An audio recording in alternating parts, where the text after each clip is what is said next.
నమస్తే MTV Telugu digital media. ఆంధ్రప్రదేశ్లో మరో లగడపాటి ప్రవేశించాడా? ఎన్నికల వేళే ఈ లగడపాటి జోస్యాలన్నీ ఆంధ్ర రాష్ట్ర ప్రజలపై రుద్దే ప్రయత్నం జరుగుతుందా? నిజమే అని చెప్పి కనిపిస్తుంది. 2019 ముందు ఆంధ్రప్రదేశ్లో జరిగిన ఎన్నికల ప్రక్రియ పైన, పోలింగ్ పైన విపరీతమైన మహిళలందరూ కూడా పోలింగ్ స్టేషన్లో క్యూ కట్టి పోలింగ్ చేశారు, ఓట్లు వేశారు. మరి అవన్నీ కూడా ఏ పార్టీకి ఆ పార్టీ వాళ్ళకి లాభిస్తుందని చెప్పి ఎవరికాళ్ళే ధీమా వ్యక్తం చేశారు. చంద్రబాబు గారు ఒక అడుగు ముందుకేసి టీడీపీ గవర్నమెంట్ రాబోతుంది, మహిళలందరూ పసుపు కుంకుమకి ఓటేశారని చెప్పి కూడా ప్రెస్ కాన్ఫరెన్స్ పెట్టి మరీ ఉత్సాహంగా చెప్పారు. మరి అప్పుడు లగడపాటి రాజగోపాల్ గారు, ఆయన కూడా ఒక జ్యోతిష్క పండితుడే. అప్పుడప్పుడు సర్వేలు చేయించడం, లెక్కలు వేయించడం ఇదివరకు చేయించేవాడు. ఆయనకు ఒక పేరుంది. ఎన్నికలకి ముందు పోలింగ్ పూర్తయిన తర్వాత అప్పుడు కూడా 1 month కౌంటింగ్కి సమయం ఉంది. ఆ టైంలోనే బయటకు వచ్చి టీడీపీ అధికారంలో రాబోతుందని చెప్పి ఒక ప్రకటన చేసి వెళ్ళారు. కానీ 2019లో కౌంటింగ్ పూర్తయిన తర్వాత లగడపాటి జోస్యం తుస్సు అనిపించింది. అదే లగడపాటి స్థానంలో ప్రస్తుతం మన ఆంధ్రప్రదేశ్లో చెక్కెళ్ళ కొడుతున్నాడు ప్రశాంత్ కిషోర్. ఈ ప్రశాంత్ కిషోర్ ఎక్కడి నుంచి వచ్చాడు, ఏ రాష్ట్రం అయింది, ఆంధ్రప్రదేశ్ మీద ఆయనకి ఏం సంబంధం అంటే 2019లో వైఎస్ఆర్సీపీ పరిచయం చేసింది ప్రశాంత్ కిషోర్ని. ఇప్పుడు అదే ప్రశాంత్ కిషోరు వైఎస్ఆర్సీపీకి దూరంగా ఉన్నారు. దూరంగా ఉండటమే కాకుండా వైఎస్ఆర్సీపీపై ఈ మధ్య డైరెక్ట్గా విమర్శలు కాదు కానీ ఎన్నికల ప్రక్రియ మీద జోస్యాలు చెప్తున్నాడు. ఎన్నికలు జరగకముందు ఖచ్చితంగా ఏపీలో వైఎస్ఆర్సీపీ అడ్రస్ కోల్పోతుంది, చాలా షాక్లో ఉంటుంది. ఎక్కడా కూడా ఎలాంటి కనీసం సింగిల్ డిజిట్ కూడా దాటే పరిస్థితి లేని పరిస్థితిలోనే ఉంటుందని చెప్పి రకరకాల ప్రచారాలు జరిగిన నేపథ్యం చూస్తే మరి ఏపీలో మరి ప్రశాంత్ కిషోర్ ఒకసారి ఫలించింది కాబట్టి మళ్ళీ అవకాశం ఏమైనా ఉంటుందా, ఎలాంటి జోస్యం చెల్లుబాటు అవుతుందంటే అవకాశం ఉందా లేదనేది డౌట్ అయితే నడుస్తుంది. మరి ఈ నేపథ్యంలో ప్రస్తుతం ఎన్నికల ముందు వైఎస్ఆర్సీపీ మీదని డ్యామేజ్ చేసే విధంగా రకరకాలు చేశారని చెప్పి ఆ వర్గాలే చెప్తున్నాయి. మళ్ళీ ఇప్పుడు మరొక స్టేట్మెంట్ ఇచ్చారు. ఏదో ఒక ఛానల్కి, నేషనల్ మీడియా ఛానల్కి ఏదో ఇంటర్వ్యూ ఇచ్చినట్టుగా ప్రశాంత్ కిషోర్ అనేది ఎవరి తరపున పనిచేస్తున్నాడు, ఎవరిని కన్విన్స్ చేయడానికి ఆంధ్రప్రదేశ్లో తిరుగుతున్నాడు, ఆంధ్రప్రదేశ్కి ఆయనకి ఏం సంబంధం, ఆయన ఏమన్నా ఏదైనా ఒక పార్టీకి స్ట్రాటజిస్ట్గా ఉన్నాడా, మరి ఎవరు కూడా అధికారికంగా ప్రశాంత్ కిషోర్ మా పార్టీకి మరి స్ట్రాటజిస్ట్గా ఉన్నాడు కాబట్టి అతని సర్వేల్ని మా పార్టీ కూడా పరిలో తీసుకుని చెప్పి ఏదైనా పార్టీ చెప్పిందంటే ఏ పార్టీ చెప్పలే.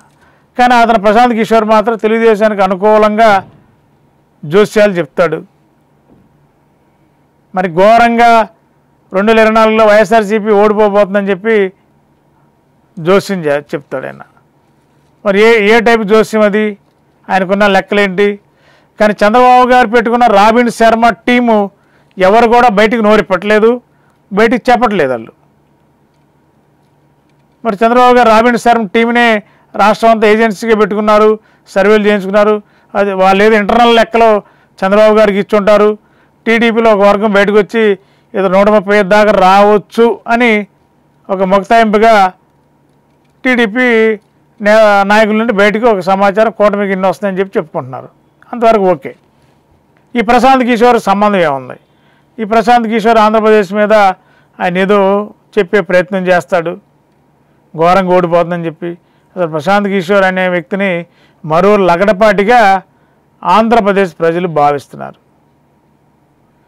లగడపాటి ఏ విధంగా అవహేళనకు గురయ్యాడో ఆంధ్రప్రదేశ్లో, మళ్ళా ప్రశాంత్ కిషోర్ కూడా అదే అవహేళనకు గురయ్యి ప్రస్తుతం లగడపాటి 2 అని ప్రశాంత్ కిషోర్ని అనిపించిన దాకా ఆంధ్రప్రదేశ్లో చర్చ నడుస్తుంది. వేళ కాదు లగడపాటి చెప్పిన జోస్యం ఎలాంటి వాల్యూ లేకుండా పోయిందో, ప్రశాంత్ కిషోర్ చెప్పే జోస్యాలకు కూడా అలాంటి వాల్యూ లేని పరిస్థితి ఉంటుందని, 2024లో వైఎస్ఆర్సీపీ భారీ మేరతో గెలుస్తుందని వైఎస్ఆర్సీపీ వర్గాలు పేర్కొంటుంటే ప్రశాంత్ కిషోర్ టీడీపీ నుండి వకల్తా తీసుకుని ఏదో స్టేట్మెంట్లు ఇస్తారని ఆ స్టేట్మెంట్లకి ఏమన్నా హేతుబద్ధత ఉందా, కనీసం ఎలాంటి ప్రామాణికం ఉంది?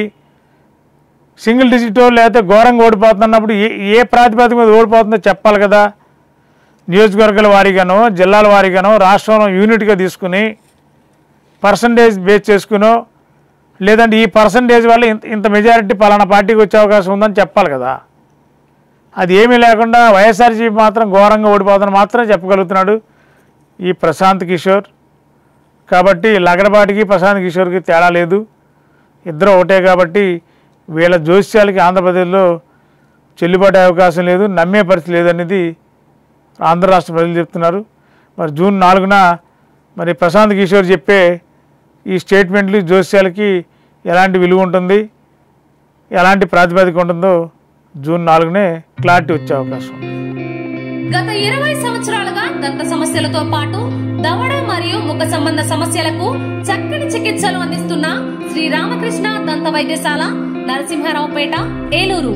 ఎమర్జెన్సీస్ లో వాడే ఆక్సిజన్ కాన్సంట్రేటర్లతో పాటు air purify, UV light steriliser, ULV fogger వంటి పరికరాల ద్వారా పరిశుభ్రమైన వాతావరణంలో చికిత్స అందించబడుచున్నది.